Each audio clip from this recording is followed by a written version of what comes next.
അടുത്ത സംസ്ഥാനങ്ങൾ ഉൾപ്പെടെ പരിശോധിക്കുമ്പോൾ നമുക്ക് ജമ്മു കാശ്മീർ ഉൾപ്പെടെയുള്ള സംസ്ഥാനങ്ങളിൽ നിന്നുള്ള ഡേറ്റകൾ ആണ് പ്രേക്ഷകരുമായി പങ്കുവെക്കേണ്ടത്. എക്സിറ്റ് പോളിന്റെ അടുത്ത ഫലം ഇനി ജമ്മു കാശ്മീരിലേക്കും അതോടൊപ്പം തന്നെ ലഡാക്കിൽ നിന്നുമുള്ള തെരഞ്ഞെടുപ്പ് ഫലത്തിന്റെ ഡേറ്റകൾ ആണ് ഇനി പ്രേക്ഷകരുമായി പങ്കുവെക്കേണ്ടത്. അവിടെയും കഴിഞ്ഞ തവണത്തേത് ആവർത്തിച്ചിരിക്കുന്ന സാഹചര്യം തന്നെ അല്ലെ.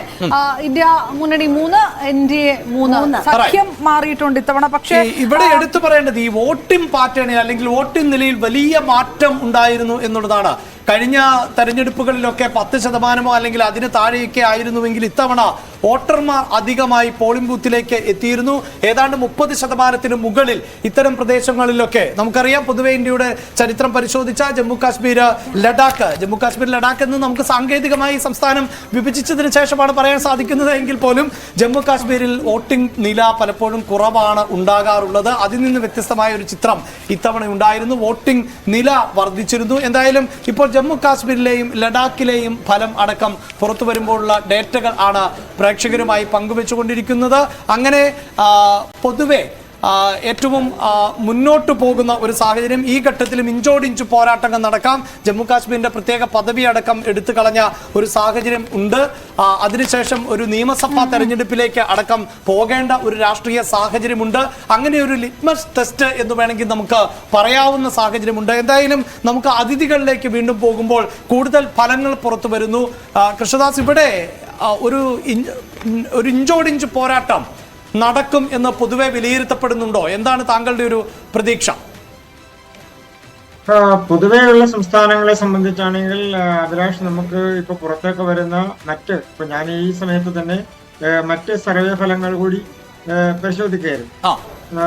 അങ്ങനെ നോക്കുമ്പോൾ സ്വാഭാവികമായും BJPക്ക് ഞങ്ങൾ നേരത്തെ തന്നെ രാഷ്ട്രീയപരമായി ഞങ്ങൾക്ക് കിട്ടുമെന്ന് പ്രതീക്ഷിച്ചിരുന്ന ഒരു സീറ്റുകളുടെ എണ്ണം ഏതാണ്ട് ഒരു ലക്ഷ്യം മുന്നിൽ വെച്ച് മുന്നേറുന്ന ഒരു പൊളിറ്റിക്കൽ പാർട്ടിയെ സംബന്ധിച്ച് അതിനോട് അടുത്ത് വരുന്ന തരത്തിലുള്ള സീറ്റുകളുടെ ഷെയറാണ് എല്ലാ എക്സിറ്റ് പോൾ റിസൾട്ടുകളും പുറത്തേക്ക് വരുമ്പോൾ പറയുന്നത്.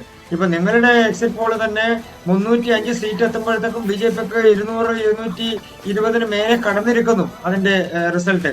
അപ്പൊ 200 കടന്നിരിക്കുന്നു എന്ന് പറഞ്ഞാൽ അത് 225 വരെ എത്താം എന്ന് പറയുമ്പോൾ അതിന്റെ ഒരു പകുതി എടുത്താൽ പോലും 220-215 സീറ്റുകളിലേക്ക് BJP എത്തിയിരിക്കുന്നു.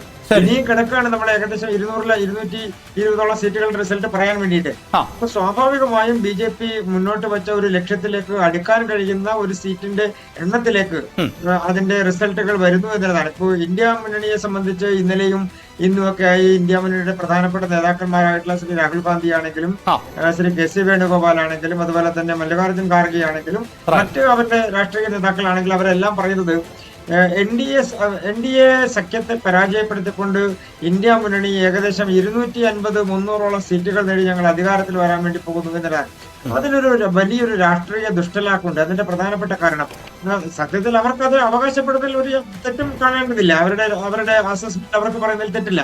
പക്ഷെ അതിനൊരു വലിയ രാഷ്ട്രീയ അപകടം എന്ന് പറയുന്നത് ജനാധിപത്യ പ്രക്രിയയിൽ സുതാര്യമായി നടക്കുന്ന ഒരു തെരഞ്ഞെടുപ്പിനെ അട്ടിമറിക്കാൻ ഈ തെരഞ്ഞെടുപ്പിന്റെ തുടക്കം മുതൽ നടത്തിക്കൊണ്ടിരിക്കുന്ന ശ്രമങ്ങൾക്ക് അതിൽ എന്തെങ്കിലും തരത്തിൽ ഒരു കുഴപ്പമുണ്ട് എന്ന് പറയാൻ കഴിയുമോ? അതല്ലെങ്കിൽ BJP ജയിക്കുന്ന സാഹചര്യം ഉണ്ടായാൽ അതിൽ എന്തിനെയെല്ലാം ഞങ്ങൾ കുറ്റം പറയണം, എന്തിനെയെല്ലാം ഞങ്ങൾ മുന്നോട്ട് വെച്ച് സുതാര്യമായ തെരഞ്ഞെടുപ്പ് പ്രക്രിയ ഇല്ലാതാക്കണം എന്നുള്ള ഒരു അവർക്ക് തന്നെ അറിയാവുന്ന ഒരു രാഷ്ട്രീയപരമായിട്ടുള്ള നിലപാടാണിത്. നിങ്ങൾ ജയിക്കില്ല എന്ന് പറയുമ്പോൾ പോലും ആത്മവിശ്വാസം പുലർത്താം. പക്ഷെ അതിനൊരു വലിയ സംഖ്യ പറയുകയും അത് എത്താൻ കഴിയാതെ വന്നാൽ അതെല്ലാം തെരഞ്ഞെടുപ്പ് കമ്മീഷനുമായി ബന്ധപ്പെട്ടുകൊണ്ടും ജനങ്ങളുമായി ബന്ധപ്പെട്ടുകൊണ്ടും വോട്ടിംഗ് സിസ്റ്റവുമായി ബന്ധപ്പെട്ടുകൊണ്ടുമെല്ലാം വലിയ രാഷ്ട്രീയ ആരോപണത്തിലേക്ക് കൊണ്ടുവരിക. ഞാൻ എന്റെ ഒരു അസസ്മെന്റ് ഈ തെരഞ്ഞെടുപ്പിന്റെ പല മണ്ഡലങ്ങളിലും പല സംസ്ഥാനങ്ങളിലും തെരഞ്ഞെടുപ്പിന്റെ വോട്ടിംഗ് തുടങ്ങുമ്പോൾ മുതൽ ഇന്ത്യൻ മുന്നണിയിലെ പല കക്ഷികളും എടുക്കാൻ സാധ്യതയുള്ള രാഷ്ട്രീയ നേതാക്കന്മാരും സ്വീകരിക്കാൻ സാധ്യതയുള്ള ഒരു രാഷ്ട്രീയ നിലപാട് അല്ലെങ്കിൽ അവരുടെ രാഷ്ട്രീയ തന്ത്രം എന്ന് വേണമെങ്കിൽ പറയാം.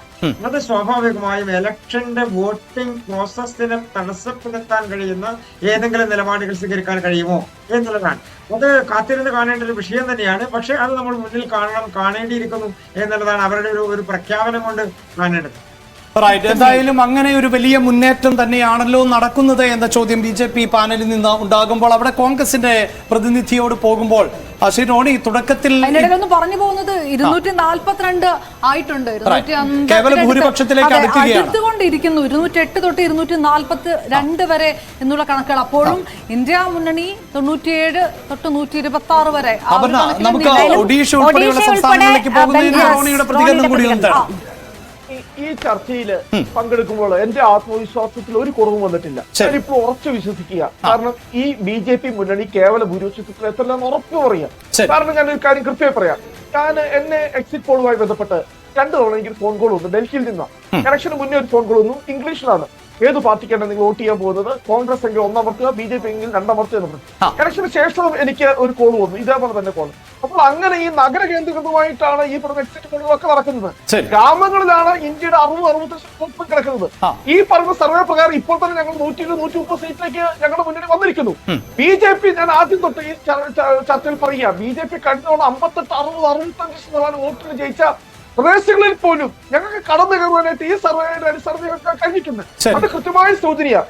ഈ റിപ്പോർട്ടിന്റെ അകത്ത് ഒരു ഫാക്ച്വൽ 10 മുതൽ 20% വരെ എറർ വന്നാൽ പോലും ഞങ്ങൾക്ക് മുന്നേറാനുള്ള എല്ലാ സാഹചര്യങ്ങളും കാണുന്നു. ഇപ്പോഴും ഞാൻ ഉറച്ചു വിശ്വസിക്കുകയാണ്. കാരണം ഇനി വരട്ടെ, ബംഗാൾ ഉൾപ്പെടെ ഇന്ത്യ മുന്നണി നില മെച്ചപ്പെടുത്തുമെന്നതാണ് സൂചിപ്പിക്കുന്നത്.